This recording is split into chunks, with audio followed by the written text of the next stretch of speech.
Ti vetë, ku e gjen Andi inspirimin?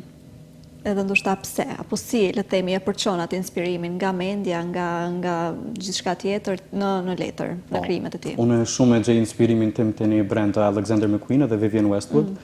Stili atyve shumë më ka pëlqyer se çdo herë kam provuar të bëjnë diçka më ndryshe dhe jashtë botës normale. Edhe me një vakt shumë janë paragjykuar për atë send, po çfarë ndit sot ditë se çfarë talenti kanë pas dhe çfarë vetë guximi. Pse na përshkruaj se po ndërprejm pak edhe për neve.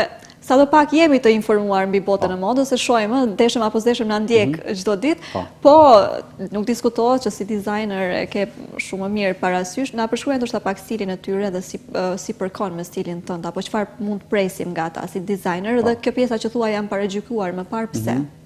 Jo, unë nuk jam paragjykuar më parë. Mendoj ata. Po, brendet, ato janë paragjykuar sepse në atë kohë ka pas shumë sende që janë më elegante, që janë më moderne normale këtu që thonë. Ato kam provuar me bë diçka më avangarde me stilin e vet. Të eksperimentojnë. Po, Vivienne Westwood e ka pas stilin punk që në atë kohë shumë e kanë kthyer si poshtë. Po ajo ka provuar, ka marrë ato dhe ka bërë shumë avangarde dhe shumë më interesante. Ka treguar që mundet me marrë një siluet shumë më ndryshe dhe me bë alama ndryshe, me provu me bë në sen që se kanë parë më parë dhe ajo shumë ka pëlqyer ajo se sa herë edhe pse e kanë paragjykuar shumë, nuk është ndalë dhe i ka kalzu të gjithë se ajo kush është emri asaj dhe sa ka mbri.